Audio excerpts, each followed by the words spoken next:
On behalf of Pediatric Intensive Care Unit, Christian Medical College, Vellore, I'm happy to welcome you all for this Pediatric Acute Care Training, Lecture Series 2, which is the PICU CMC Vellore initiative.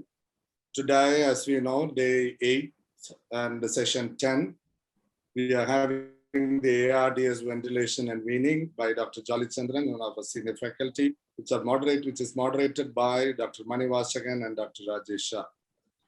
And today we have moderators. I'm very happy to welcome and introduce Dr. Mani Vasagan, and the pediatric intensivist at Sheikh Khalifa Medical City, Abu Dhabi, United Arab Emirates.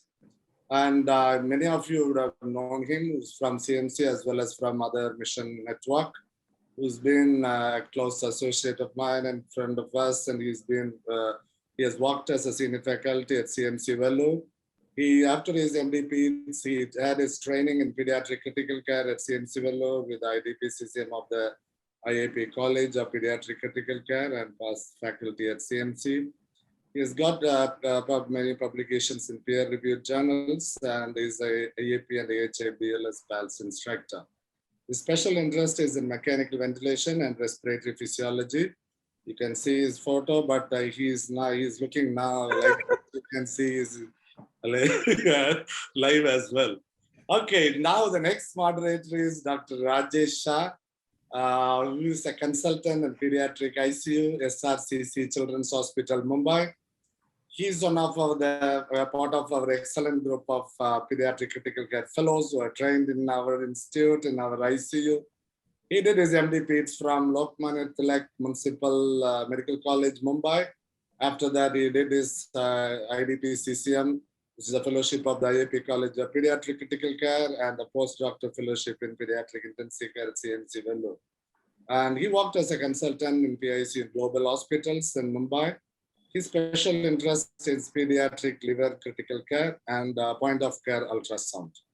Over to you, both Mani and Dr. Rajesh. Thank you, sir. Thank you for the excellent introduction. It was a wonderful initiative by the pediatric ICU team to make aware of the basics of the critical care for the far reachable places of India. And I'm happy to be the part of one of the schedule of this one. And as sir told, that today's presentation is by ARDS, by Dr. Jolly Chandran. Most of you know very well about her, doesn't require any special introduction. A very good teacher who did her DCH, MD, everything from CMC Vellore, and her MD's initial training from pediatric critical care also from Vellore. Then she went to Australia, did her fellowship there, and came back to CMC, and then she's now associate and senior consultant in PICU. She's a very good teacher and very much interested in teaching students from all levels, from UGs, PGs, fellows, and all the things. So today we can learn a lot from her. Over to you, Jolly. Thank you, Dr. Mani, Dr. Ebor, and Rajesh. So good afternoon, everyone. I'm Jolly, and today we'll be speaking about ARDS ventilation and a little bit about weaning from mechanical ventilation. Like you all know, in pediatric intensivist territory, septic shock, ARDS, these are all like bread and butter that we need to know, and probably most of our patients have these conditions which we deal with. So over the next few minutes or the next 45 minutes to an hour, I will look at history, pathophysiology, water ventilation, lung protective strategies, recruitment, adjunct therapy, and also briefly about weaning from ventilation. So going on to history of ARDS, way back in 1964, a story began.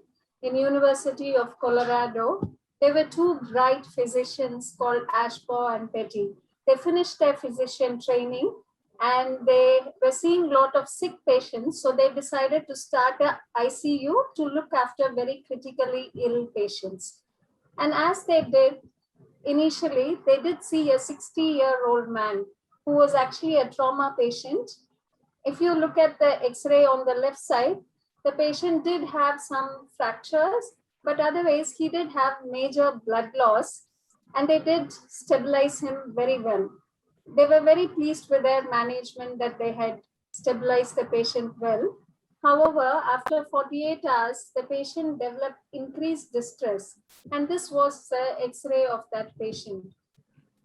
So all of you who are looking at that X-ray, I'm sure it will invoke the thought of ARDS in your mind, but this is not all. It's a whole lot of spectrum that we deal with. And actually what bothered Ashbog was, he thought, what is this that has come with such rapid onset of fluffy infiltrates? And it is involving both the lung. He was actually struggling to ventilate with very high pressures. And despite him giving as much pressures as possible, the oxygenation continued to reduce. So he was actually very concerned. And then over the next 3 years, he and Petty, they went on to publish a series of 12 patients about ARDS. One of it was a child. What they noticed uniformly in all these 12 patients was they all had dyspnea, tachypnea, hypoxemia. They had decreased lung compliance, and they had diffuse alveolar infiltrates. They had ventilated all of them. Sadly, they had a mortality of 58%. 50 years down the line, we still have mortality up to 40 to 50%. Currently, we all know in most of the PICU admissions, 0.6 to 7% of admissions are ARDS, and 30% of the PICU deaths are accompanied by ARDS. So there has been various studies and trials, and we all know there has been thinking about, will steroid improve ARDS? There were people who started proning. So with all this eventually coming up, before that, Ashbog actually defines ARDS as a syndrome of tachypnea, hypoxemia, and decreased pulmonary compliance. So historically, it was defined like that. Subsequently, in 1994, the AECC group, that's the American European Consensus Committee, they decided they will get together and they need to put down a definitive definition. And they said, this was based on the hypoxemia. And they said these infiltrates had to be new, it had to be on both sides, it had to be acute lung disease. And also they said to say it's non-cardiac, you have to have pulmonary artery wedge pressure of less than 18 millimeter mercury. And they grouped them into two categories, which is ALI, which is PF ratio of less than 300, and ARDS is PF ratio of less than 200. 17 years later, a second consensus conference came on to improve the feasibility, reliability, validity. And then they said, okay, we will come up with a better definition. And they actually brought on by categorizing them based on severity as mild, moderate, and severe. And they also said like measurement for all these patients, if you notice, there was a lot of invasive measurement of arterial oxygenation. So the biggest limitation at this time was there was a lot of emphasis on adult lung injury. There was invasive measurement of arterial oxygen, and there was use of PF ratio. So what we need to remember here is it is not just the PF ratio that affects in ARDS, there's a whole lot of spectrum to it. Then came the PALIC definition, which was initially started to be thought of at 2012, and actually they started distributing the definition only by 2014. So they actually went on to have a more extensive thinking process and what all to do. And it was a more organized definition. So although Berlin definition requires a minimum of 5 PEEP, other ventilator manipulations and practice patterns around the PEEP management can actually alter this ratio. So that is why there was adaptation of oxygenation index and oxygen saturation index to assess hypoxemia in children. So this PALIC group actually composed of ANZICS, that is Australian and New Zealand group, Canadian, the World Federation, all these people together, they came up with this brilliant definition where they said, okay, the age among the age, you have to exclude perinatal lung disease. And it has to be, they define the timing within 7 days of insult. The origin of edema is respiratory failure. It should not fully explained by cardiac failure.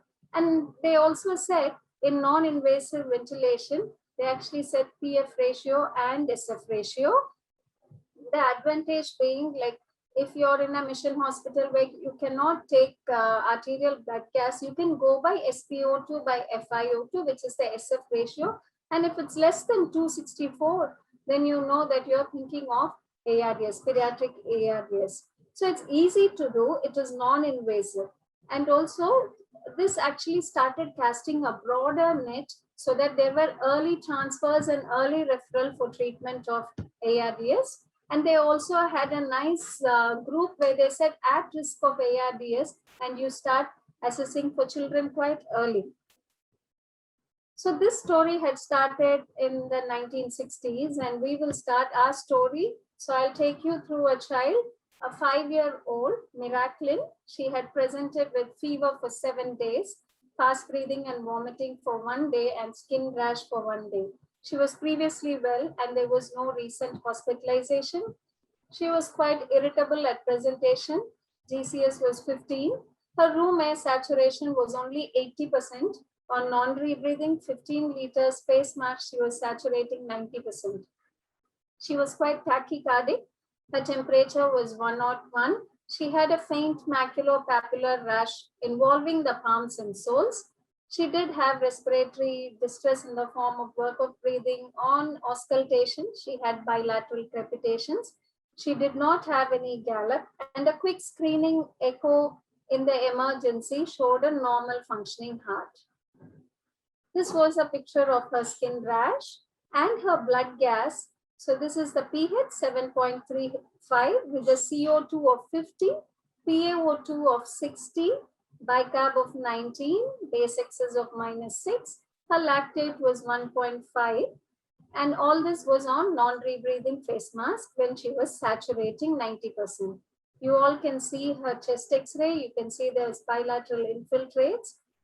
So the wonderful CMO in the emergency had started the child on antibiotics, had given IV fluids, and then the child was quickly shifted to the pediatric ICU, where child was put on NIV with a peak inspiratory pressure of 12, a PEEP of 8, and a FiO2 of 60%.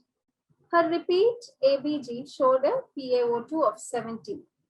So at this point, her PF ratio is 116, and she was being monitored. So if we go through the PADS definition, she did not have any history of prenatal related lung disease. She did present on day 7. So that's like by day 7 of clinical insult. There was no evidence of cardiac involvement or fluid overload. She did have infiltrates on her chest X-ray, and her PF ratio was less than 300. So if we go on to the pathophysiology, there's something like the initiating factors that starts off ARDS. So it can be a direct injury or an indirect injury. So when there is injury to the alveolar epithelium, it spreads to the whole lung. Okay? Whereas an injury somewhere else or some other trigger somewhere else can actually spread to the pulmonary epithelium, like an injury is remote from the lung can actually spread and also cause inflammation and ARDS. So the common causes for direct injury are pneumonia, gastric aspiration, whereas in indirect injury, what we all always see commonly is sepsis, SIRS, shock after severe trauma. This has been nicely written by Mate et al. In MEJM, where they actually said most common cause for ARDS is pneumonia, followed by aspiration, sepsis, trauma in children. So what do we think has happened in Miraculin's lung? I'll just quickly take you all through what a normal alveolus is. So lung has branching airways. So let's all just imagine our lung having branching airways. And at the end of a terminal bronchiole, we have a functional unit of lung that's called the alveolus. There are around 6 billion units. These are actually thin walled sacs. They are suspended in fluid-filled capillaries. Isn't it a beautiful wonder of nature? It's actually a dry sac that is surrounded by capillaries, and it keeps separate between the aqueous and dry space. Okay, so it is very thin. It is thin enough to do gas exchange, and it has two types of cells. So you all can see there's type 1 cells and there is type 2 cells. So the type 2 cells are cuboidal and they secrete the surfactant. The type 1 cells are flat cells and they help in the oxygen transport. So these little alveoli are all suspended in the fluid-filled capillaries. So what happens in the acute phase of ARDS? Because of this inflammation, you can see that all these type 1 cells, there's all disruption of your alveolar capillary border. So that's exactly what happens. I've taken this from NEJM 2017, where they explained beautifully about the pathogenesis of ARDS. So there's essentially an alveolar capillary disruption, which actually results in leak of the protein-rich fluid. So there's basically barrier disruption, there's loss of surfactant, there's inflammation, and there is thrombin generation. So essentially, when all this happens, the nice little alveoli that was hanging in the around by the capillaries, it loses its nice shape and it starts collapsing. So these air-filled sacs now are actually fluid-filled. So it's actually a complete transformation of what happens to them. So because they are now fluid-filled, they have loss of compliance, and the result of this is what is manifested as increased work of breathing.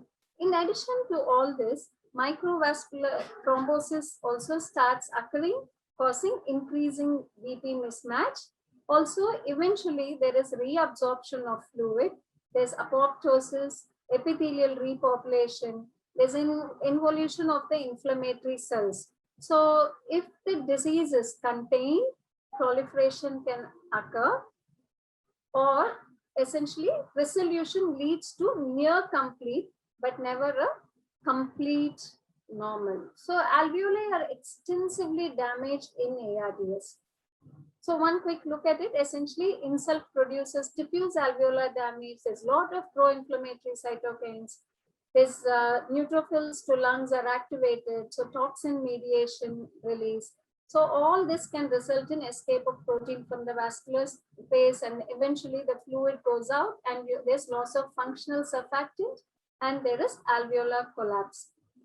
So we have decreased lung reserve and there is hypoxia, and eventually they can result in muscle weakness also.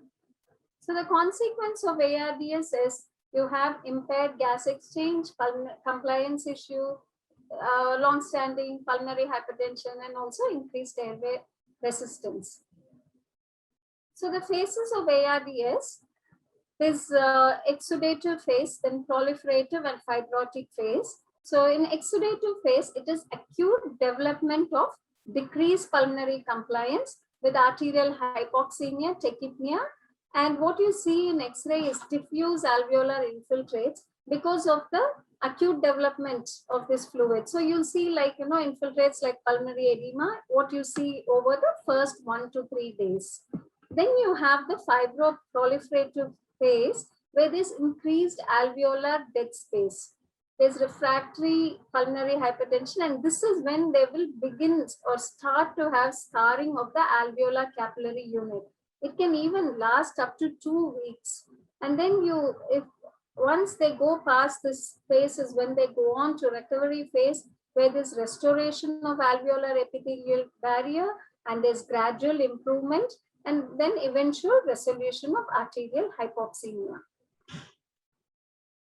So this is the pathology description where you see exudative phase, and then you start seeing there'll be a lot of proliferation. Once they are past 10 days, it's more like a chronic phase or recovery phase. This is a time course that I have schematic representation that I've taken from up to date. So during the early or exudative phase, the lesion is characterized by high permeability pulmonary edema, followed by formation of hyaline membranes. And after 7 to 10 days, A proliferation phase may occur with marked interstitial inflammation. Then comes the interstitial fibrosis. So what is the pathophysiology? Essentially, there can be initiating factors like we saw, something that triggers off the process. There could be genetic predisposition. All this essentially ends in alveolo-capillary barrier dysfunction with surfactant dysfunction. So like genetic predisposition, people with NFKB and inhibitor to those pattern recognition receptors, they are actually more prone because they have more overstimulation of the coagulation cascade and ACE cascade pathways. Then again, we start thinking, okay, does Miraculin have ARDS? So we all know definitely she has parenchymal disease. She has impaired lung function. Her PF ratio is 116.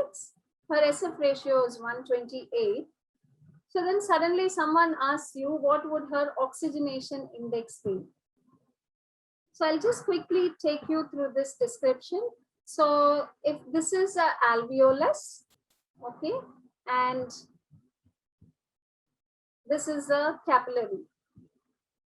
Okay, so what I want you all to think is partial pressure. It's the pressure that is exerted by gas. So if we breathe normally, 760 is the atmospheric pressure. So what we breathe is 21% oxygen and room air. So just for calculation ease, if you take 20%, so 20% of 760, you quickly calculate, it's around 150, it will come. So if you want to increase your PaO2 here, that is the oxygen in the blood here, you can do that by increasing your FiO2 here to 50%. So if I do that, then 50% of 760 comes to around 330. So I have quite a bit there to push it in here to make the PaO2 higher. I can either do it by this way, or I can increase the pressure here by increasing the mean airway pressure and pushing the oxygen in. Okay, so if we can just remember that, that is what helps in your improvement of your oxygenation. So it depends on your FiO2 and MAP. So essentially, you can either increase your FiO2, that way you your proportion to your atmospheric pressure, so from 20% oxygen, if you're going to increase it to 50%, then your pressure there, PaO2, will come to around 330, whereas or the other option is by increasing your mean airway pressure. So alveolar pressure of oxygen, it's a pressure exerted by oxygen in the alveoli, which is usually denoted as PaO2, that is capital A. Composition of air, FiO2, and pressure inside the alveoli, that's the MAP, will help you. So that boils down to your oxygenation index. That's your mean airway pressure into FiO2 by PaO2 into 100. So once you're ventilated, it is easy to go by OI, and then you can go on and see as you treat if there is improvement as you treat. So it's very good to know just basic why we do the oxygenation index. So grossly, if we group the management of ARDS, you have ventilatory management or non-ventilatory management. When we say ventilatory, you can either do non-invasive ventilation or invasive ventilation. Non-ventilatory, it's equally important in management of fluids, how you sedate and give neuromuscular blockers to your children, how you do the nutrition, and at the same time, proning, how it helps. So if we all go by the ABCDE approach for ease, for remembrance for all of us, airway, you can either try an IV or intubate. Breathing, you can go on to mechanical ventilation, then fluids and vasopressors for circulation. You always diagnose and treat the problem, and empiric therapy if there's anything to be given, and always feed the gut. So that is the nutrition. When it comes to ventilation, there's 3 components of lung in a ARDS. It's very important to remember this when it comes to ventilation of ARDS. So the lung has 3 components. You have some normal lung left. You have diseased lung that is recruitable, and you have diseased lung that is non-recruitable. So when you are selecting ventilator strategy, what essentially we are trying to do in ARDS is, we are trying to buy time by doing the least harm to the lung. So Miraculum is currently on NIV. So then you start thinking, okay, she's on NIV. What do we think about NIV in ARDS? I think Priyanka had already taken a nice class on NIV. So if we look at NIV and ARDS, definitely it is one of the initial choice for immunocompromised patients especially. And initially when you use NIV in patients with ARDS, you're more focused on trying to avoid complications that are linked to invasive ventilation like sedation, muscle paralysis, and also ventilator-associated complication. So benefits of positive pressure ventilation, it's common to both non-invasive and invasive. How it does? By decreasing the work of breathing, you have better delivery of oxygen concentration. We all know it reduces the LV preload, and you also have increased alveolar pressure, and then gas exchange can improve, and you can recruit the recruitable part. So, but what are the issues when we think of only NIV? One is we cannot find a good fitting mask for all the children. But yes, if we have centers where you have age appropriate mask, it is useful. But other than that, more difficult to manage in an uncooperative child. And it cannot be done on patients with decreased level of consciousness. And also there's nothing like one size fits all. At least adults, if you have one NIV mask, probably you can assume that 80% of the adults will fit into that. However, in children, it's not like that. And mask leak can be very uncomfortable. So the minute the air blows through the leaking mask onto their eyes or something, they will just pull off the mask, which can actually cause increased work of breathing. So the biggest downfall is one size does not fit all. However, we all know that early use of NIV is beneficial, especially if it can prevent the progression when they come very early. So 12 hours later, our Miraculum continued to deteriorate. Her blood gas showed a PaO2 of 50. She was on non-invasive ventilation. Her saturation was 85%. This was on reasonable amount of FiO2. So what to do next?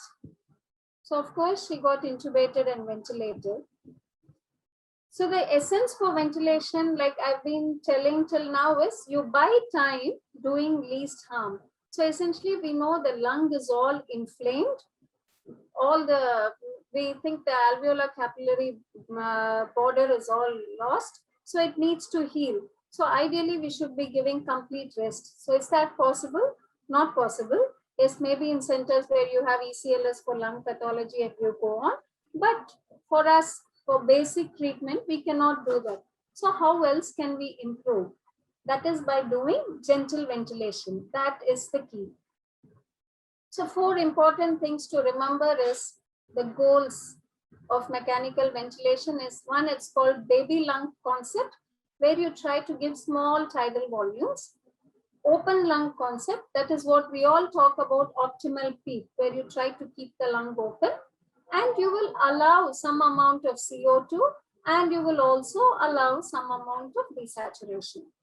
Okay, so by the ARDSNet trial, when they came up initially, after that only the mortality in ARDS had started coming down. They said low tidal volume ventilation, but you keep the P-plat less than 30 and high PEEP. I will talk about P-plat in few slides down the line. So what is baby lung concept? So this was a concept that had originated from multiple CT examinations of ARDS lung, which showed normally aerated tissue has dimensions equal to 5 to 6 year old. That's around 300 to 500 grams. So you can see normally this is how the aerated lung looks like. And if you give a good breath or inspiration, all the alveoli will open up like this. But ARDS is a heterogeneous disease. So what they noticed is there's only few areas that are aerated. And like I told you, we need to remember some are recruitable, some are not recruitable. So essentially, it's only equal to a 5 to 6 year old. So ARDS lung is not stiff, but small, and the aerated ventral regions, they are like baby lung, which are only around 300 to 500 grams. So and those will have high compliance. Okay, so actually when you give an inspiration, you might start over distending these little alveoli. So what can you do to prevent that? Is you give low tidal volume, 4 ml per kilo. That way you will prevent ventilator-induced lung injury. At the same time, you will optimize your oxygen delivery. So again, why the low tidal volume? Because I said normal lung is homogeneous, in ARDS there's heterogeneity. Your upper half might be normal lung, lower half, especially when they're lying down, the basal portions, there'll be solid lungs. And when you increase pressure, there's more stretch, there's more inflammation and more injury. So there's both barotrauma, volutrauma. Barotrauma is with pressure, volutrauma is with more volume. Then came up the open lung concept. The next thing that you do is you open the lung and keep it open. It's like how you need more pressure to blow a balloon. So your initial inspiratory pressure that you use to recruit the collapsed alveoli, then if you just leave it, it will just collapse. And then again, when you give more pressure, again, it will be trying to open up. So you always try to keep it a little bit open. If you think of a balloon, little bit if you blow in, and then it gets easier to blow in. So you basically try to prevent the lung from collapsing. Okay. One thing to remember is in ARDS, there are leaky capillaries due to inflammatory mediators. So the pulmonary edema fluid leaks out. There's diffusion barrier and collapse of the alveoli causing de-recruitment. So there is oxygen exchange issues. So what we have to remember is there are some segments which are not recruitable. So PEEP actually keeps or prevents de-recruitment of your good lung that you're able to recruit. It does not keep popping up the collapsed alveoli which are not recruitable. So when you give PEEP, you need to look at how ideal it is, and it is to prevent de-recruitment. So every time the alveoli collapses and reopens, again the stimulation of inflammatory mediators. So that is called as atelectotrauma. And biotrauma is release of the inflammatory mediators that itself can cause more fluid. So that is biotrauma. So what is ideal PEEP? It should recruit and prevent de-recruitment. And it has to have the least effect on cardiac output, because when you have these lungs really opened up and filled up, it's like how when asthma and all you have air trapping. So you'll have decreased return. So that can also cause lower blood pressures. And also when you're giving ideal PEEP, you don't want too much of effect on the cardiac output. You have to minimize the lung injury. Low levels, very low PEEP might not even open alveoli. So the X-ray of Miraculum that I showed you, we might actually start off with a PEEP 8 or 10, and then you stand at the bedside. There is no one single number for a patient. You stand at the bedside and you titrate up and down. So some of you who, with a ICU background might be used to this graph. So as you start inflating the alveoli, this is called the lower inflection point. After that, there'll be a steep rise, and when you overinflate, it will start leaking. Okay. So then again, at one point, the pressure starts coming down. You will start de-recruiting below a particular point. So what is important in ARDS is there is something called a sweet spot, which is in the middle, and that is very difficult to achieve. But at the same time, you stand at the bedside, titrate the ventilation, and try to get into the sweet spot. So permissive hypercapnia, you don't try to keep getting normal numbers. When you know there are so much part of the lung that are not recruitable, you don't want to keep trying to injure the lung more. So you do accept slightly high PaCO2. So when you say how much PaCO2, as long as your pH is more than 7.15, And yeah, generally, preferably, if you look at a lot of papers, it has to be at least less than 90. So some people do start getting worried when it crosses 75, 80. But as long as your pH is more than 7.15, then you're okay. So what is permissive hypoxemia? It is very prudent to reduce your FiO2 to non-toxic levels.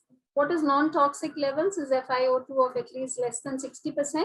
So you can do this by you improve oxygenation by your stepwise escalation of PEEP, and you do accept your PaO2s around 50 to 88, and you do accept lower saturation. So very bad lungs, you will even accept saturation between 85 to 88%. You're not trying to aim normal numbers. So what is plateau pressure? I kept talking about plateau pressure, and I said in the ARDS-NET study, they like the plateau pressure less than 30. So there are two different type of pressures. One is called resistive pressure and one is called elastic pressure. The resistive pressures are pressures when you achieve by pushing air in through the airways. Okay, and then comes the elastic pressure, which actually reflects your alveoli and the chest wall. So the peak inspiratory pressure, or PIP, is the maximal pressure in the proximal airway. So it's like when you instigate a breath and you hold by pushing a button on the ventilator. Nowadays, all the fancy ventilators, you can do this. When you press a button, it's like occluding the endotracheal tube at the end of inspiration. So this will cause equalizing the pressure between the tube and the alveoli, and that is called the plateau pressure. To make it more simple, I'll try to explain. If you take a balloon and you start blowing, you need lot of pressure to blow the balloon hard. So that high pressure that you need to blow the balloon and inflate it is the peak inspiratory pressure.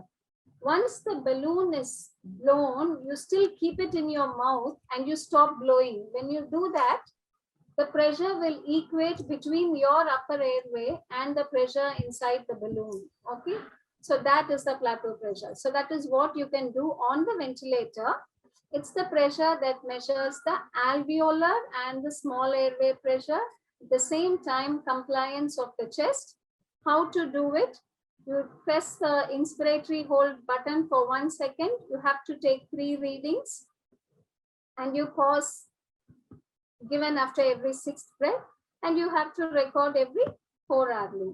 So if you have the proximal airway pressure during inflation, you occlude it at the end of inspiration. Okay, so there'll be a valve that will come and occlude it on the ventilator, and the pressure should not exceed 30. So this inflated part is what it gets measured as the plateau pressure. So if you see the Macway ventilators, it's the airway pressure at the end of inspiratory pause. So you press the inspiratory hold button. So that is what it measures, and it actually tells you about the compliance of the lung. Okay, so the compliance of the alveolus and your chest wall, whereas your PIP will tell you about your airway resistance and your resistive pressure. So how does all these pressures that we are talking about till now, how does it really matter? In ARDS, there's a lot of traumas we deal with. Like I mentioned, due to high volume, it's called volutrauma. Due to high pressure, it's called barotrauma. When the alveoli keep collapsing and keep opening up repeatedly, it's called atelectotrauma. The release of all the inflammatory mediators is biotrauma, and patient self-inflicted lung injury. All these together will keep on adding to worsening of ARDS, not to forget the mental trauma it causes the intensivist when they are managing the ARDS. So just to touch one line on pressure regulated volume control mode. Okay, so basically these are the newer modes of ventilation which will be useful in ARDS and all, where it combines the benefits of your pressure control mode like decelerating flow. At the same time, it will give a assured volume guarantee.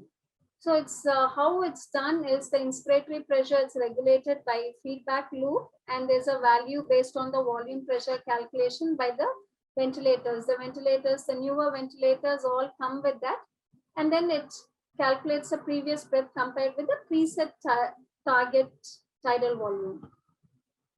So meanwhile, let's look at what happened to Miraculin. She was on SIMV mode. She was on PIP, that is peak inspiratory pressure of 20. Her PEEP was 12. She was getting 6 ml per kilo tidal volume, and she was breathing up. So the staff noticed that she's breathing up. At the same time, she was saturating only 80%. So now what to do next? So the person on floor took a ABG, and they saw the PaO2 was only 50, and she was actually going on fighting with the ventilator. So let's start neuromuscular blockers and keep her quiet. So the minute that was done, her saturation went up to 92%, and she looked more happier and more calm and nicely paralyzed. So let's look at role of neuromuscular blockers in ARDS. So the contribution of chest wall compliance to lung compliance gets removed, which is a big thing. And when paralyzed, plateau pressure is at the lowest because we have removed a huge component. Also at the same time, your whole body oxygen demand is decreased. So the oxygenation and everything to the vital organs is improved. Can it have side effects? Yes, if we keep, when we give in a very sick child, hypotension is an issue, and also critical illness, myopathy, neuropathy is also an issue. But there's definitely good evidence. It helps in decreasing the high amount of sedation that is required to tolerate the ventilation strategy. What we all know is when these children are very sick, when we keep giving sedation, the body's compensatory mechanism, they just keep breathing up. So it is very useful to prevent any further injury.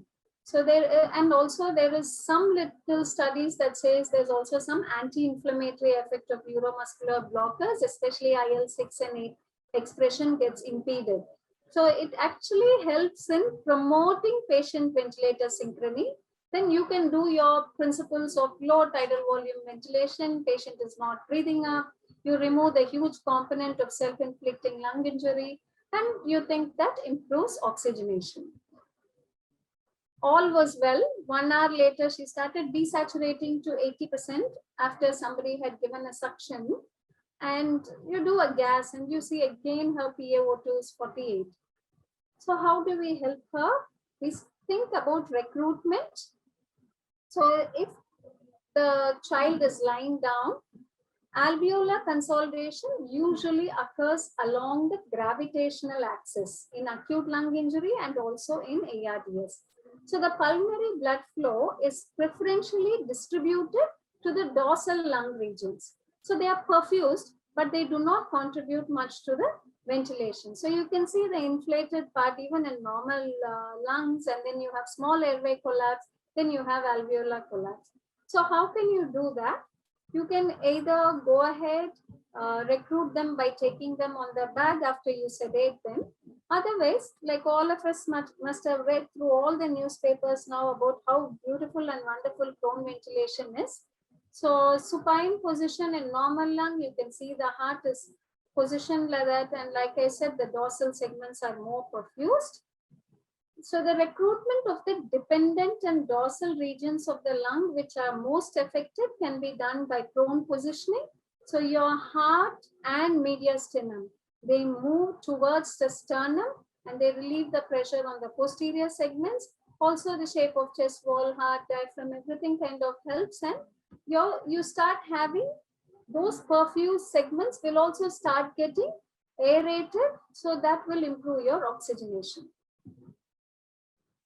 So Miraculin had hypoxemia, and we can see her P plateau has been changing, her PF ratio is getting worse, her PEEP has been increasing.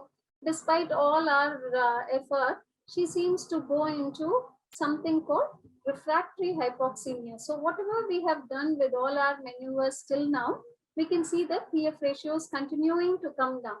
Just few words about refractory hypoxemia.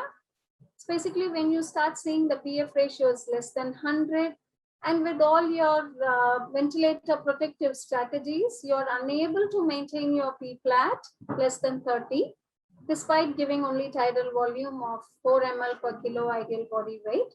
And you start developing barotrauma. So what else can we do? You can do rescue therapies, things that will cause rapid improvement. We've already thought about prone positioning. You can give inhaled nitric oxide, muscle relaxants we've done. Other things you can consider is conservative fluids. Steroids has been very controversial. We'll come to it later.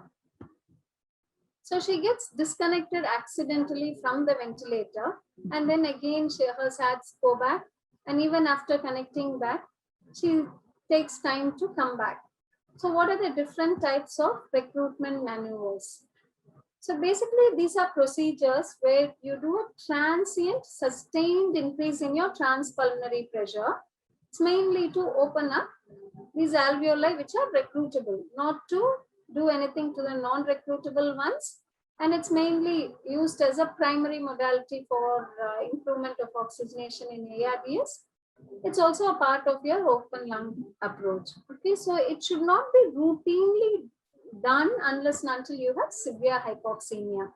So there are a few things I will not go into detail, just for you to know there is something called sustained high pressure inflammation, intermittent sigh, extended sigh. Otherwise, it is intermittent PEEP increase, which is normally done by most of us by standing at the bedside to get the optimal PEEP. So she starts looking puffy and she's tachycardic. Her blood pressure is holding okay, systolic at 80, and her urine output starts coming down. So is it fluids or diuretics? What will you do here? So the current PALIC recommendation, they say you give goal-directed fluid management. You want to use fluids judiciously. You want to prevent positive fluid balance. Okay, so if they are stable and they are out of the shock phase, then you can use low dose diuretics, but you don't want a positive fluid balance because in most of the ARDS, you want to keep the lungs dry. HFOV is being considered. So when you start needing very high FiO2, you're sitting on 100% FiO2, your mean airway pressures are going up, you're struggling to maintain oxygenation, your P flat is going up. So if you have availability of high frequency oscillator ventilator, you can start with that. And your initial settings, of course, FiO2 will be kept at 100%. Your mean airway pressure map, you will start with at least 5 above what you have on the conventional ventilator.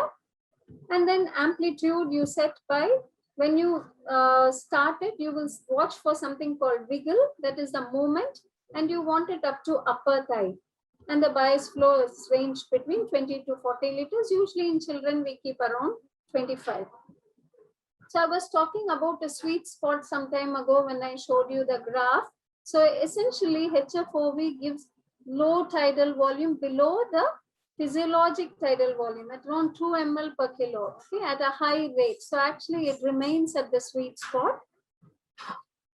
And I will not go too much into how it works, but there's a lot of theories on it. Has more of dispersion of the molecules, and that's how it improves your oxygenation. So when the disease progresses in ARDS, their lung compliance does not improve and they start having refractory hypoxemia. Can we do anything else?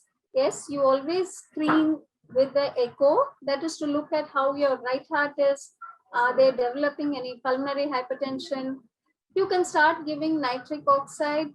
The recommendation, I will come to it.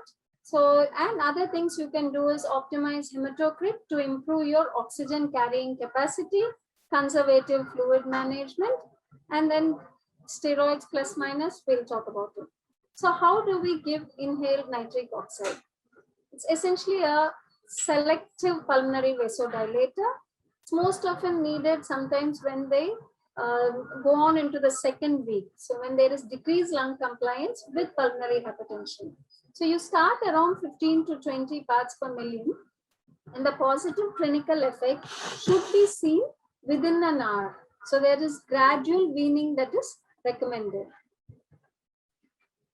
So by day 7, Miraclin has negative fluid balance. You can see her PaO2 has come up to 124 on 50% FiO2, and she's on reasonable amount of MAP, only 15 on the HFOV.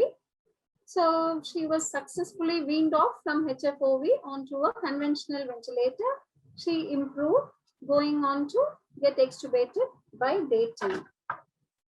So why are we all going on talking about how we should be careful about ventilation and all?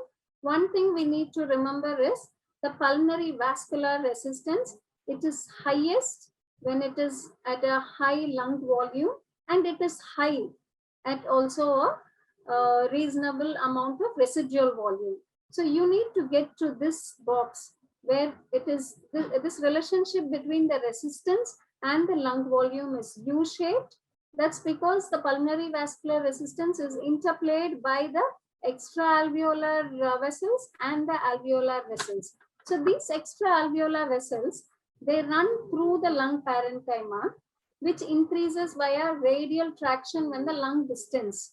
So when the resistance is low in high volumes and vice versa, whereas alveolar capillaries, they get compressed with increased distension of the alveoli, and that causes increased PVR during inflation. Okay, so when we try to do this ventilation, ideal ventilation with low tidal volume, what we are trying to aim is to get the FRC where you can have the least resistance. So the last time I took this class, we had few questions on what is driving pressure. So it's basically driving pressure is also said as delta P, which is VT by the compliance. So normally, normalized targeted tidal volumes, you usually calculate to the predicted body weight. That is what is recommended by the ARDS net study and all. So when you calculate these tidal volumes to the predicted body weight, it will not take into account the varying proportion of the lung that is available for ventilation. Like I told you, it's a heterogeneous disease. So for example, if there is decreased availability in one lung where half the alveoli are damaged, then when you give that volume, the normal lung will start getting affected. So if you have two lungs of same size, but the first one has less compliance, and you give a tidal volume, that will cause more stress in that lung than the second lung, which has normal compliance. So what they try to do here is you try to normalize the tidal volume to the compliance and use that ratio as an index to basically indicate your functional lung size. So like this baby lung concept. So you try to get your tidal volume ratio, and then you predict how the outcome is going to be. So at bedside, how can you do it? You do it by looking at P flat minus P, but for that you should not be having any inspiratory pressure. I'm not going too much into it. It's just for you all to know what is driving pressure. I guess for that you can attend all the specialized intensive care talk to get more clear on that. So going on to therapies in ARDS. So tidal volume of 3 to 6 ml per kilo. So this is what is recommended by PALIC. They say low tidal volume ventilation. So in severe ARDS, they say you can go up on PEEP even up to like more than 15. HFOV is recommended in hypoxemic respiratory failure. And in severe ARDS, definitely there is a strong recommendation for ECMO. Nutrition is a very important part of treatment in ARDS because it's going to be a long treatment, and always goal-directed fluid management. And sedation also has to be targeted sedation. This is to prevent any complications later from like critical illness, myopathy and all. So initial treatment for neuromuscular blocking agents, it helps in patient ventilator synchrony. So it is recommended. Prone position is recommended in severe ARDS, not as a routine. Inhaled nitric oxide, as per them, only if there is RV dysfunction or pulmonary hypertension, or as a rescue or bridge to ECLS. So that is why I said for this girl, the echo has to be done. You have to do the echo to look for these things before you start. And surfactant therapy is not recommended. Blood transfusion only if HP is less than 7, or if you're worried a critically ill child, if you think it will improve your oxygen carrying capacity, then you can think about it. So steroid therapy, previously there was a trial where they came up saying giving steroids, especially in the early part of the ARDS, will prevent the fibrous proliferation. However, subsequently now it has been extremely controversial with more of secondary infections. So that is why it is not recommended, and liquid ventilation is not recommended. So what essentially out of all these, the things that is recommended is what we have looked at: lung protective ventilation, prone positioning, muscle relaxants, and fluid management with nutrition. How are the outcomes? Most of the studies, the mortality has been 40 to 60%.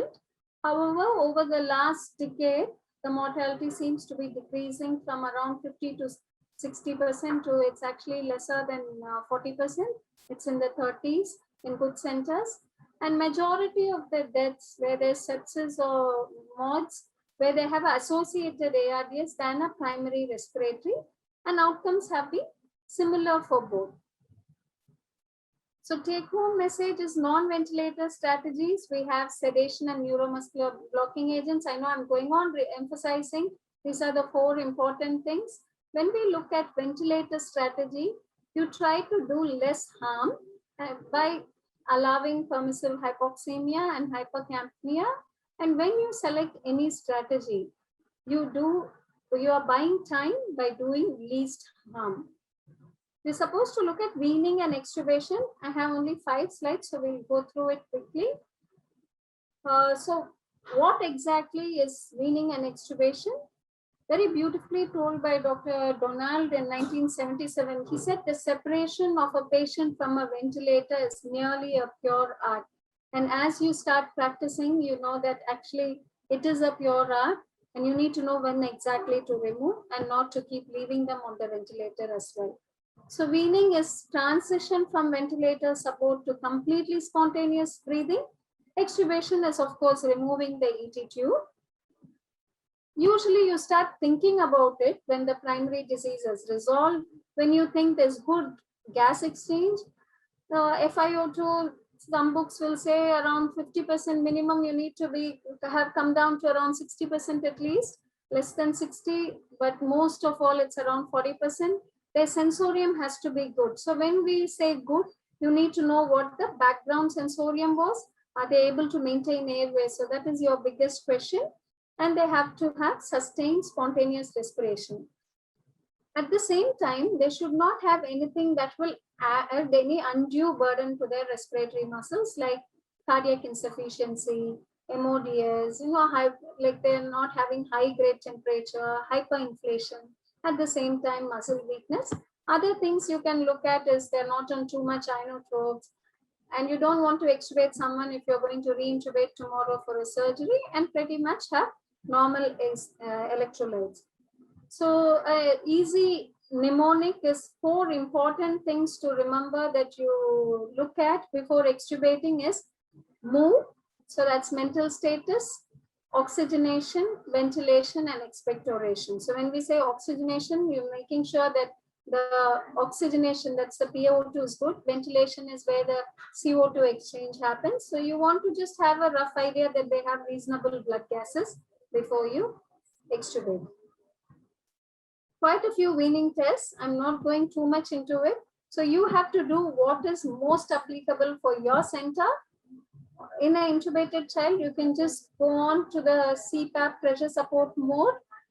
In our ICU, more than 8 years, then we try to put them on TPs, because you're removing off any of the pressure support. You don't want them to tire out. So you do the spontaneous breathing trial only for around 30 minutes to 120 minutes.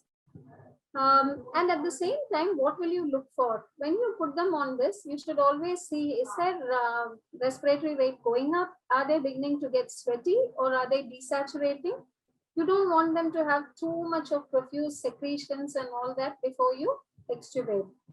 Always check if there is air leak. Sometimes you'll end up extubating in a severe airway edema or subglottic edema, and then you might need reintubation, which actually can make it challenging. So why should we wean early? Bottom line is cost is a big issue. Premature weaning also has its own set of problems, like, re-establishing artificial airway. Again, you'll have compromised gas exchange.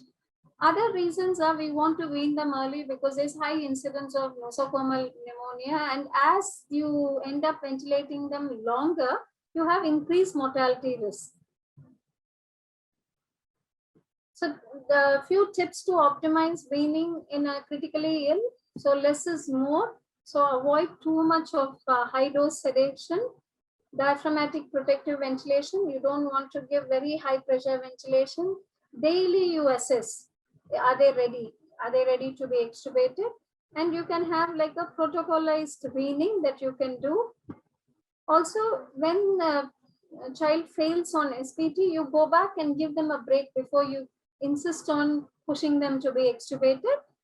And also always look at, okay, weaning versus extubation. What is our failure risk factor? What is my chance of reintubating the child? If we think we won't be able to wean or extubate, then we should consider tracheostomy in a chronic child. So take home message, you have to wean early.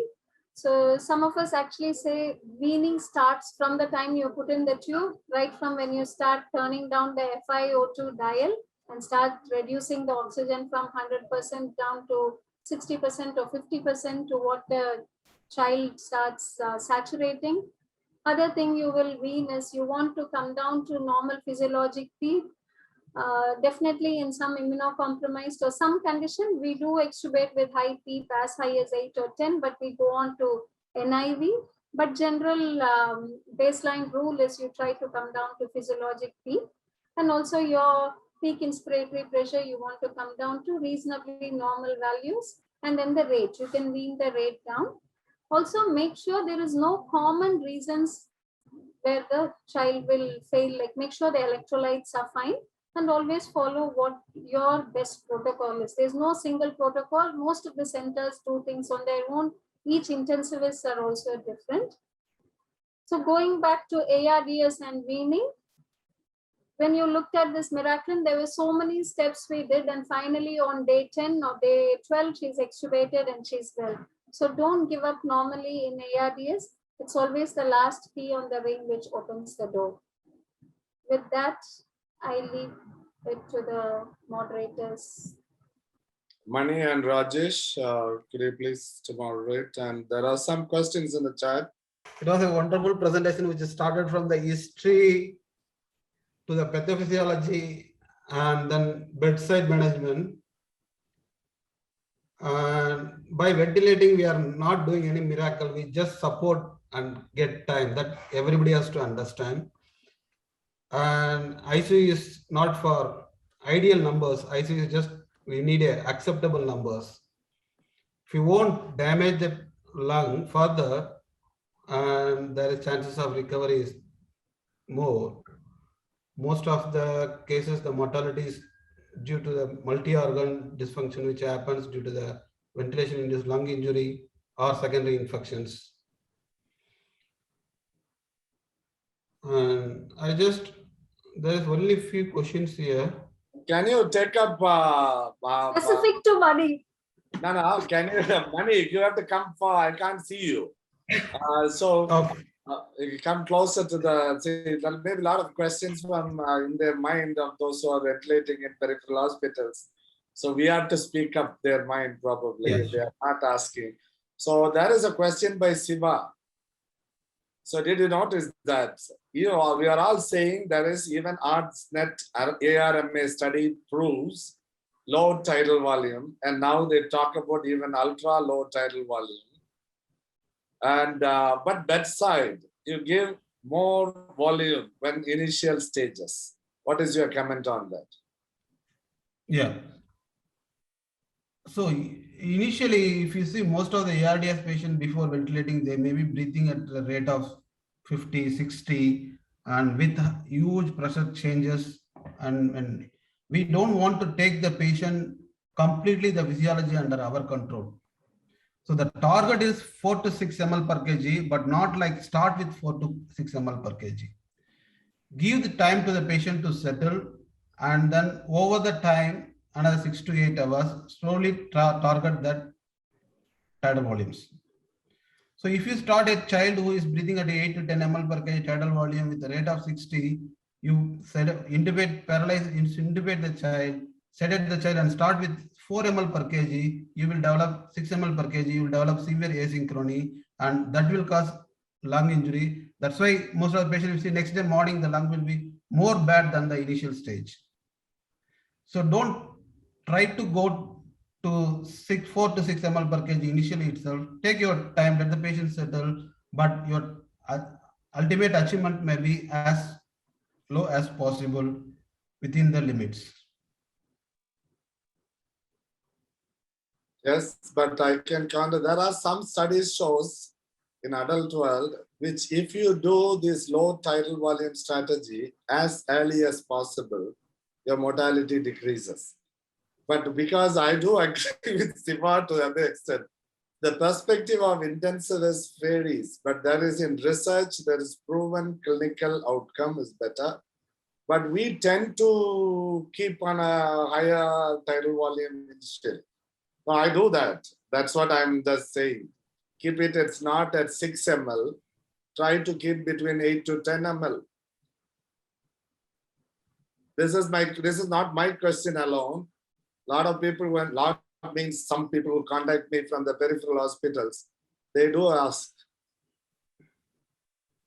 Yeah, that is a big, most of the time it is the initial, yes, I agree with you. You start with a little higher tidal volume, let the patient settle.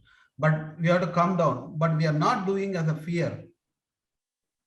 Yes. So we are not doing because we need the right. pH of 7.3. We are not doing because we need the CO2 in normal ranges. That's the point that you need to probably, yeah, that is the point. They're saying we don't want a normal saturation or a normal blood gas.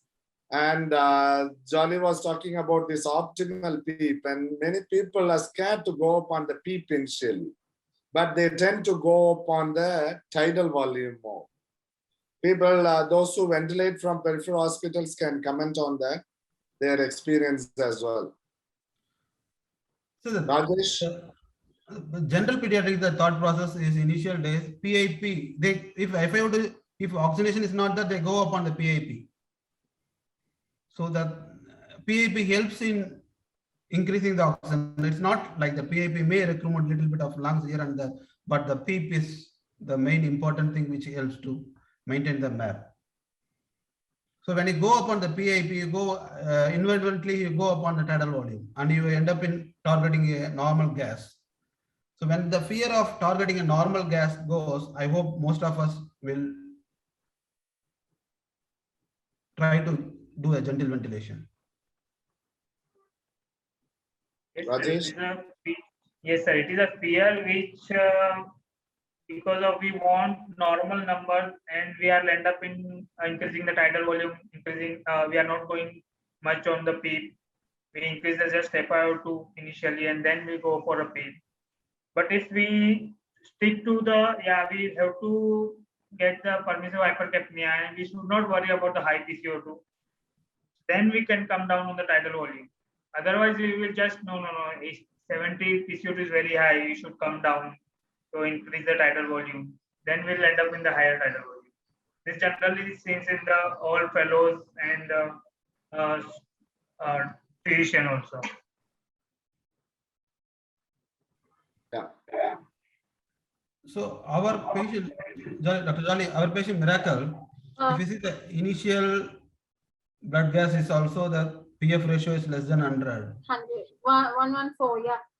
114. So trying NIV like more like a severe ARDS. So when we want to try NIV, so what will you target? And most of the time we delay, and the next day morning it will be like very bad and intubating a bad state. I think initially the trial of NIV, you should start it as you prepare to get them stable enough to intubate, so that you don't end up having too much of hypoxemia and then have challenge of physiologic difficult airway as well. So ideally, that is what your goal should be. But if they're immunocompromised, definitely then probably, once you intubate, the outcome or the mortality goes up. So then there you can try NIV till you can.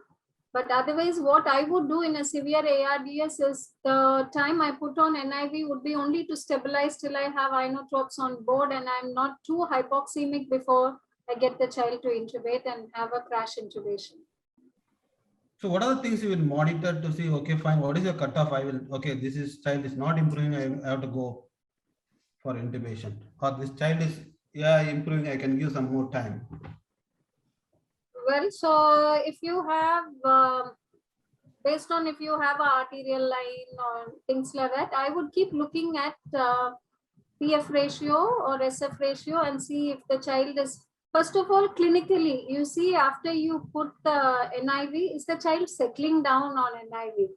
If it really helps the child, and the child is cooperative, definitely the child will settle down. Then you look at other markers like, is the tachycardia coming down? Is the respiratory rate coming down? Is your saturation improving? And if you're on a NIV with mask, then you can actually, if you have a art line, that's fine. Otherwise, I'll just keep monitoring the PF ratio, that is a SF ratio, if in a center where I don't have all the facilities. So mostly it is clinical improvement, and then you look at your gases and your PF ratio or SF ratio. Yeah, as Jolly specifically pointed out, just putting on NIV, you have to keep a close monitoring. NIV needs more monitoring than ventilated patient, the initial stages. So once the child, you have agitation, all the things, you made the child comfortable. If clinically child heart rate is not decreasing, oxygenation is not improving, you must consider as LES intubation in severe ARDS. I would like to add one more. See, NIV, rather we look at the clinical deterioration, but at the same time, we need to look at the response as well. We just go on without any response in the oxygenation. We cannot just probably go on indefinitely. So that as well is very important, as Mani said, monitoring. And even though if you don't have an arterial line, SF ratio, as Jolly mentioned, is very, very important. We can, as a screening tool, and when you intervene to intubate, or early NIV is beneficial. Jolly, there is a question by Dr. Gautam. Clinical, how do we know the lung is at FRC while ventilating? Is there any role of USG to know the recruitment status of the lung? So when they mean by FRC, that is functional residual capacity, essentially when they are ventilated, it is the PEEP. So I did mention about what are optimal PEEPs. So at the bedside, when you titrate your PEEP, where you get the best tidal volume, best oxygenation, saturation, without much of drop in PEEP, and you have a good tidal volume. So that is what I would be aiming at. But ultrasound for FRC, I don't think, I don't know much about it, but I think people do screen to see if the lung is inflated, and also to look at the diaphragm movement or how the diaphragm is. Anything more, Dr. Mani, you want to tell about it?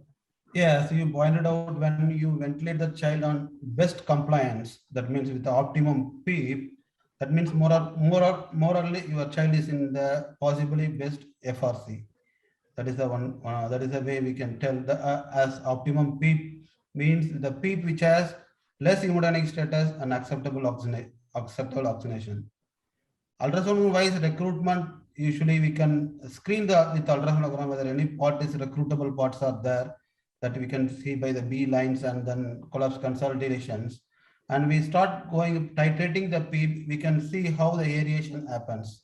If a region posteriorly the child is as recruitable lung is there, when you start going upon the PEEP, titrating the PEEP, After a few hours, you redo the ultrasonogram and see the B lines are decreased, and then the recruitable, that collapse consultation has improved aeration. That means more or less the child is recruited. And they use the lung score, lung ultrasonogram score also to see how much the recruitable has been done. You don't have an ultrasound. How do we know clinically? Clinically, when you do the recruitment, that is the things when you see the machine wise, see the compliance, and if you ventilate in a pressure control ventilation, see the compliance or see the tidal volume. So you ventilate with a better tidal volume with the minimum pressures. That is the time we have been in a good FRC and recruited lung.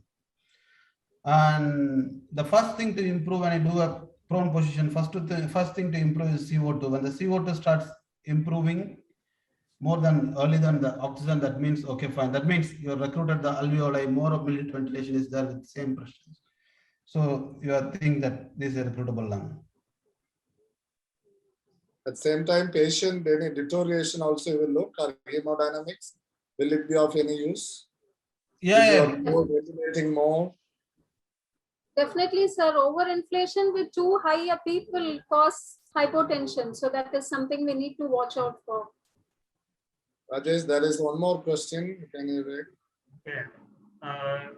Does the presence of congenital CHF completely ruled out ARDS in a given child?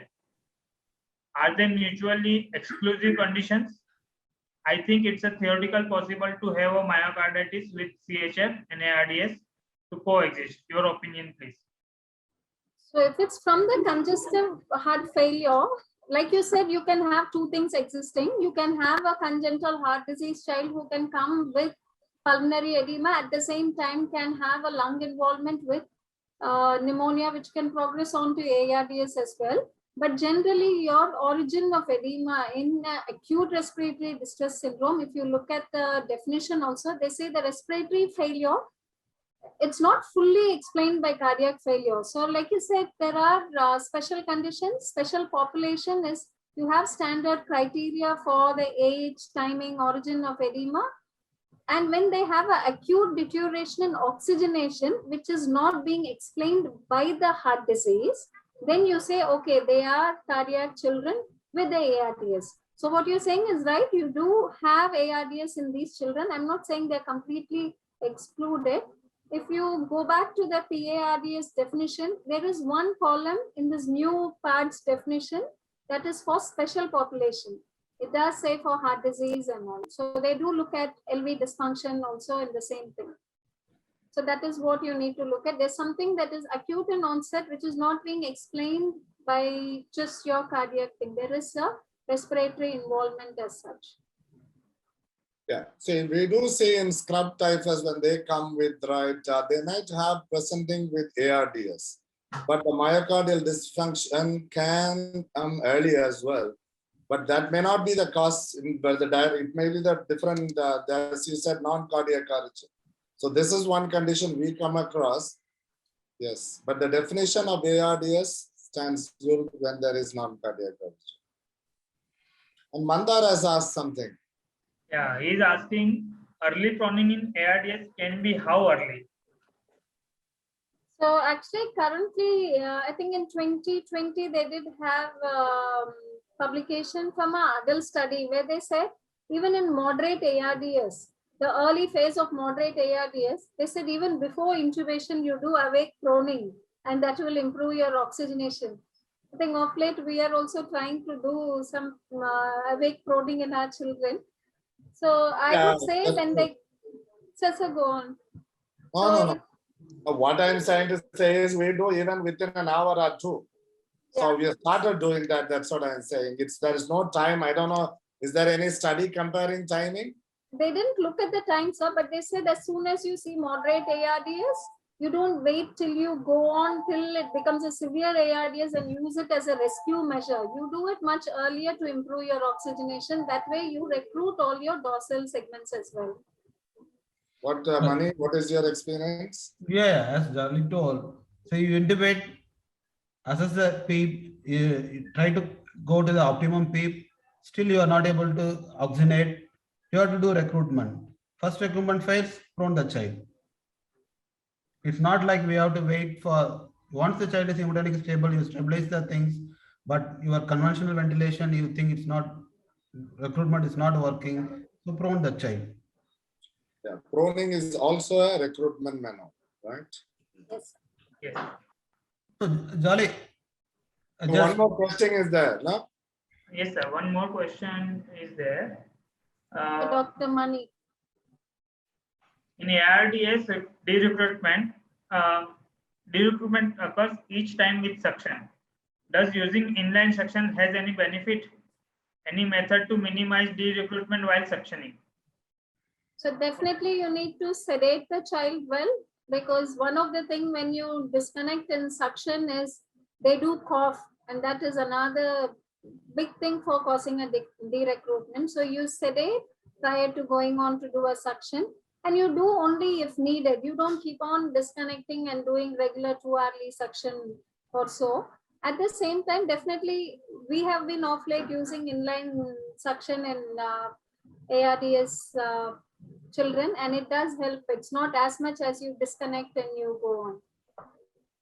Yeah, that is, we started using with the COVID, and this suction may not be that effective, but yes, as there is asked, the recruitment happens.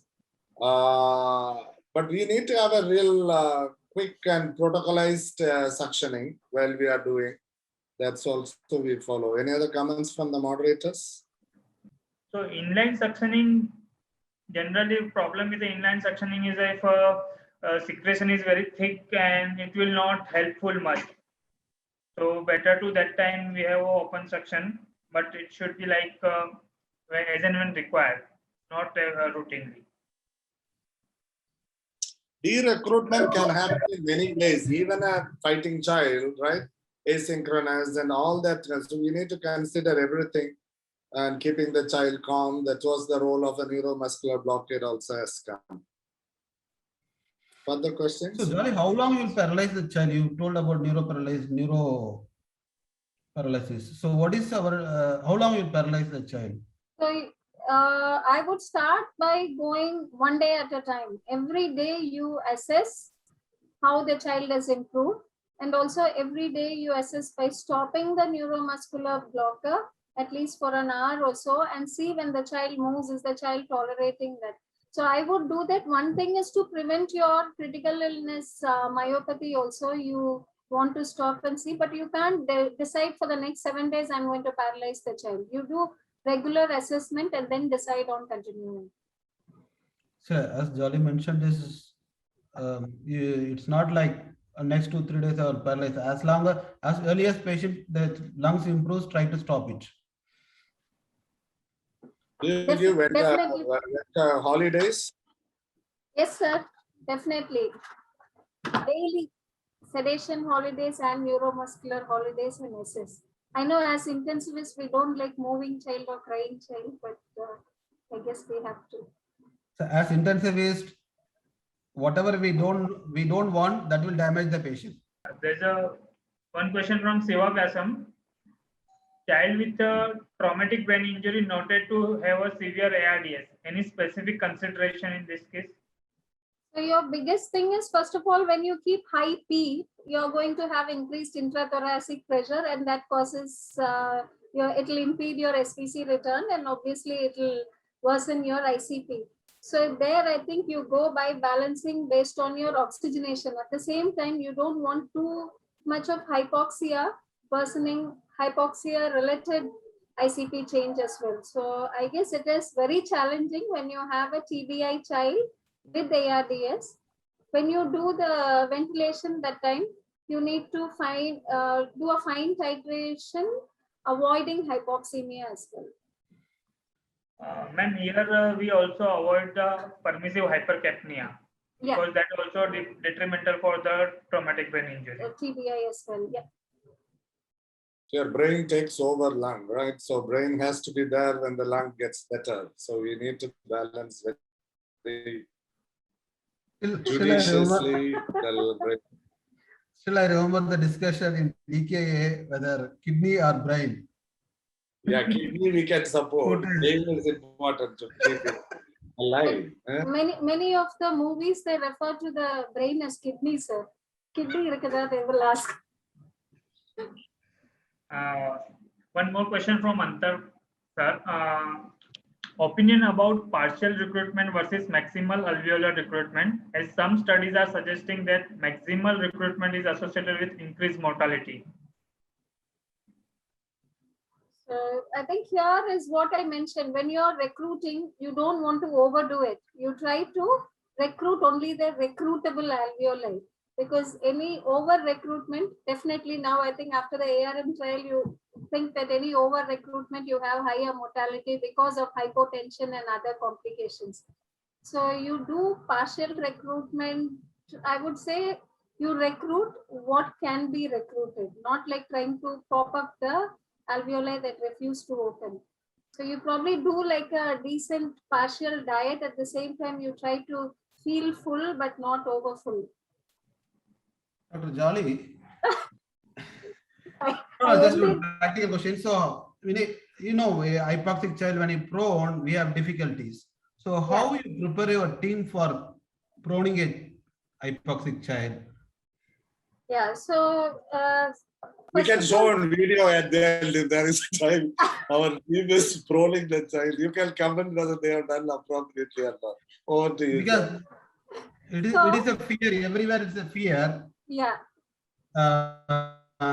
That has to overcome. Otherwise, centers they won't do proning. Exactly. So So, when you said how you do- some of us are afraid to do, so the first time when I was in one of the rounds while training abroad, I saw one of the consultant coming. He just held the child, he turned around and he proned and he left. And no one had any clue what was happening. All the lines were going. So some of us are definitely not afraid, but ideally, if you're doing prone ventilation, few things you need to make sure is definitely you won't prone if the child has had a traumatic brain injury or any cervical spine injury. If the child is grossly hemodynamically unstable, you don't want to prone them. If you have a distended abdomen or abdomen compartment syndrome, of course, you can't prone them. It will only increase the pressure. When you decide to prone in a ARDS, you explain to your team, you make sure that your lines and make sure they have ideally a central line and also arterial line so that it will be easy for you for sampling, monitoring. And then you allot the roles. You have people make sure your endotracheal tube is in place, ideally by checking on an X-ray that it is in good place and it's taped well, and all your lines and infusions are well arranged. And then you have enough people to prone the child. And when you prone, you'll have to make sure your ET tube is on the side of the ventilator, and you can't keep something that compresses the chest. You want the chest to slightly sag down low, like you keep something near the shoulders and also at the abdomen, so your chest compliance slightly is still relaxed and it doesn't add on to compressing onto your chest. But it has to be done together. It's a team effort. And we also have to have plan, like in event of something, you don't want things to displace, and that is why you do it together. It is well planned and do it. But in case if you have an untoward event, you need to have a plan how you will tackle it as well. And also you have to make a plan on what if the child arrests, what will you do? So that the team member, everyone is aware. Abor sir, if he has anything more to tell. No, nothing. I'm just thinking about CRM only, CRM principles. See, you have to think if your fear is legitimate, if you think your unit is not prepared or you don't have, you're in an adult unit and you don't have a nursing tool. We don't want a dead child, right, with the tube out. So that time you have to be careful that your fear, you know the situation. But it is an important recruitment maneuver which can help in oxygenation. That's what Mani is trying to say, that early proning helps. It is one of the recruitment. So as Jolly was keenly telling about the procedure, how we have to take care, and the tube and the lines is obviously yes. In any age group, whether for a 2 kilo or for a 70 kilos. but 70 kilos probably it might be difficult. Yeah. There is no 70 and even 120 kilo adults also they have to prone. Yeah. They use cranes probably, not manual. Yeah. So will you paralyze these patients while proning or deep sedation is good? And how long you will prone? So sir will start laughing now if I actually tell. So actually definitely Prosiva trial, you recommend 16 hours at a stretch, but sometimes when they oxygenate well, we do leave them like that for 24 hours and then we are like, okay, now it's time to supine them for 4 hours and then again go back. So they keep getting turned and mostly they stay prone. Yeah, we used to use PPV, prolonged prone ventilation. Prolonged prone ventilation.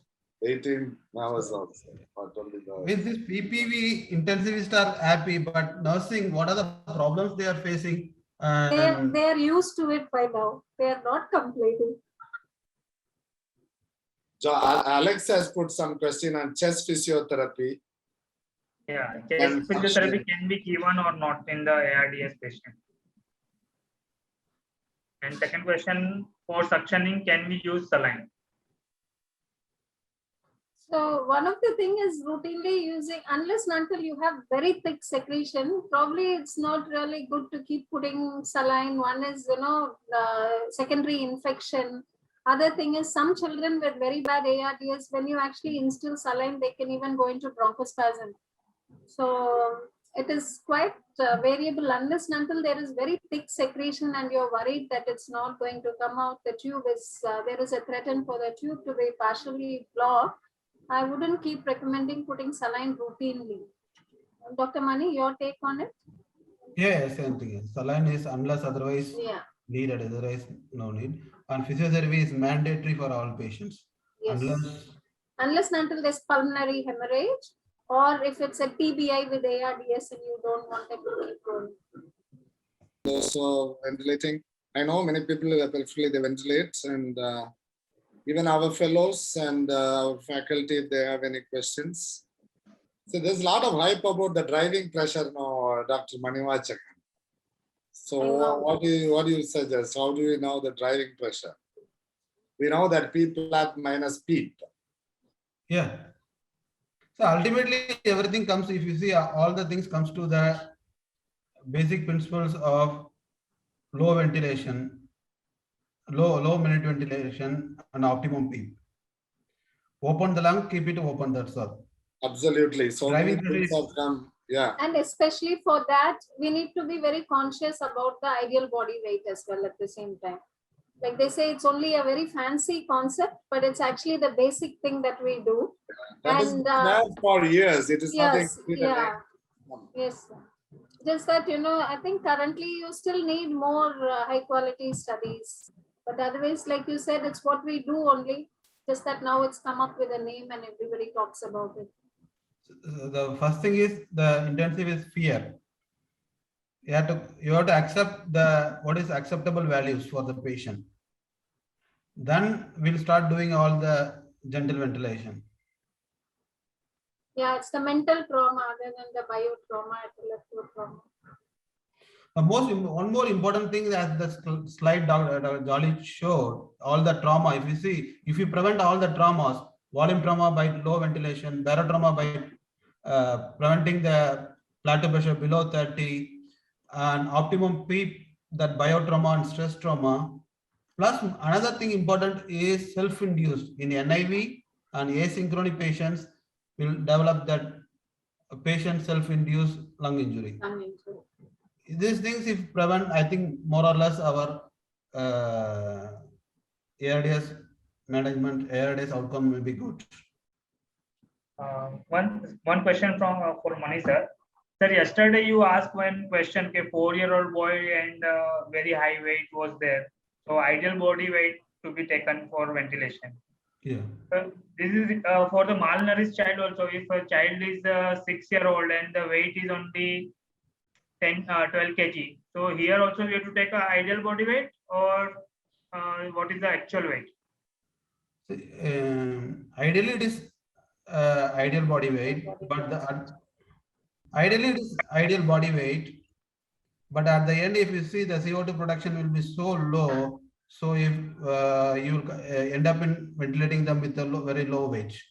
So especially in malnourished children, your chest compliance is completely off, right? Like your muscles are all like very thin, and so that itself will contribute to less pressure. Yes. So Yeah, predicted body weight is important. Okay, so we can see some video of a proning child which was done in our ICU. Of the team members. And Varun will take care of the trunk and the lower limbs. When we are the sister, you take care of the central line and the wings and all. Okay? And the sister will take care of the ICD and the catheter. And the Krishna will take care of the heart line. Okay? So we are ready. Child is adequately sedated. So we will start bagging. So as I mentioned, they make sure the ET tube is in position and they are connecting to the vein circuit and backed by one of the doctors in the team. And the ET tube should be. So first we will move the child to the right side and then we are going to prone in a clockwise direction. Okay, sister? Everyone clear? Okay, we will just first move him to this right side.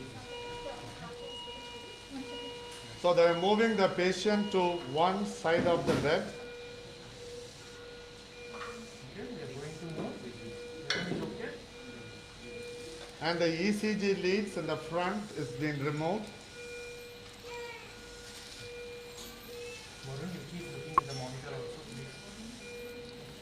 Okay, move to the right side first. Yeah, okay, very good. So, Sanket, on your count, whenever you are ready. So this child has an intercostal chest drainage, which has been clamped, and the nurse and the respiratory therapists are taking care of that, Sister, you are ready? and the arterial line as well. Outline also. So we are going to prone now. Sanket, can you please count? 1, 2, 3.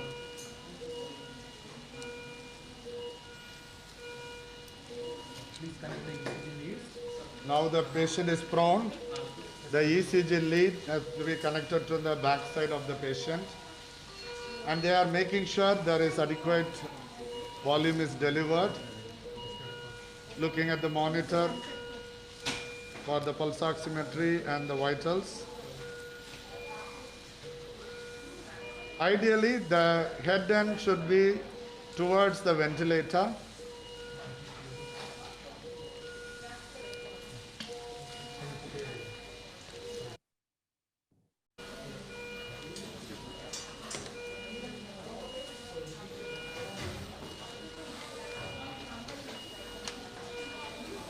So immediately after proning, there we have to make sure all the hemodynamic parameters, including the heart rate, blood pressure, and the SpO2 monitoring are good, and check the pulse and the adequate knees and ankles, and that has to be changed appropriately and to prevent pressure source.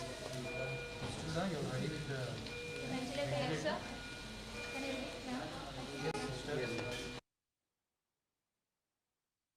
Plexus. I'll stop here. So this is what we do proning. I know, as you said, we had the luxury of a big team, including 2 nurses and a respiratory therapist and 2 doctors. It may be difficult to do at the peripheries, but we have to do it with caution, including taking care of the ET tube, chest tube, central lines, everything, and then proning helps. The patient has to be in the swimmer's position. And Dr. Jolly has put the explanation for the reason why we do proning. Any other questions, moderators, Rajesh and Mani? So ARDS mortality, as she said, is still high. Probably with all these things that have been coming down, still we are struggling. And what about early ECMO to prevent a lung injury, which we talked about, right? Is there, how does it, Jolly? What do you think? Sir, if it's a single organ where it is only lung, and if we think the insult is significant, we all know in a lung for recovery, it takes at least 7 to 10 days or even as much as 14 days. If it is feasible, I think we should be able to put ECMO. If it is a big child or an adult, definitely VV ECMO itself will suffice. But in a small child, invariably with severe ARDS, they do have a cardiac involvement as well as a part of sepsis and also prolonged lung involvement. They do have a reflection in the cardiac status as well. So even VA ECMO, if they are affordable, feasible, then it is a good idea to go on to ECMO if we can do it. That's what would be my take on it. And I think the more and more we do it, then you know that the lungs will recover, and within 7 days, probably we should be able to 5 days, 7 days, and then you should be able to be more. We can ask the moderators who are working in a highly specialized centers. One in India. Where they put ECMO as soon as they intubate, is it? But Rajesh said last year the ECMO is 2, right? In non-cardiac. Yeah, Rajesh. So here in our center, cardiac side, they do quite frequently ECMO. In the pediatric side, PICU, only 2 ECMO was done, and 1 child expired, 1 child survived. So not much experience of my side. Maybe Manisha will. No, even our center also, here also respiratory ECMO is very, very less. Last 5 years we did 1 or 2, that's all. So do you guys go for a rescue therapy, as I said, high frequency early? Yeah. No, nothing is early. Everything is like, as Jolly explained, prevent injury, prone the child, most of them respond to prone. If prone not responding, then high frequency. And few of them, when they develop RV dysfunction, nitric oxide, they come out. And one is time, because we don't have that luxury of having time, unlimited resource. So patient can be gently ventilated for 10 days or 15 days. We don't have that facility. And second thing is you have to prevent secondary infections. Most of our patient, ARDS patient, deteriorate in the second phase because of the hospital-acquired infections. I think if we prevent both the things, not injuring the lung, preventing the secondary infection, the ECMO need will be very, very less in our centers. These adjunct therapies, in that I just wanted to highlight about the fluid restriction or making that fluid management in ARDS. So initial first 24 hours to 36, first 48 hours, it's like goal-directed therapy, prevent the further organ injuries. That after that, conservative fluid management, keep the child drier side. If we tried in the initial stage itself, conservative fluid management, the secondary organ injury worsens and then it becomes very difficult. At the end, you will end up in supporting kidneys and worsening other things. That is complicating the things. So I think first 48 hours, goal-directed therapy, then conservative fluid management. So early liberal, late conservative. Not liberal. So in that late, not liberal. Goal-directed therapy. See, the goal-directed therapy, this is a dilemma that has been challenged. Okay, we can discuss that next week when we talk about shock. Okay, well, see, this early liberal in the sense, as I agree with you, so fluid, and the late conservative, which includes drying the child or just restriction. Drying, what I mean is diuretics. Don't give more and try to take more out. Good nutrition and whatever needed, you give that one. Don't dry the child and then metabolic alkalosis, severe then you start treating the complications. The early enteral feeding is recommended if the child tolerates. Is there anything else from peripheral hospital level where they would like to know? If anyone asks, we can answer. Because it's very important. We may not be able to transfer a patient who comes in ARDS, but you have a ventilator. And these, whatever Jolly discussed and other moderators discussed, might be very useful in saving the children. Thank you, our moderators, Mani and Rajesh and Jolly. So I am very happy to have them as moderators. And Rajesh and Mani were involved in the initial pact as well. Thank you, Jolly, for the nice class and moderators for the nice leading the nice discussion. Thank you.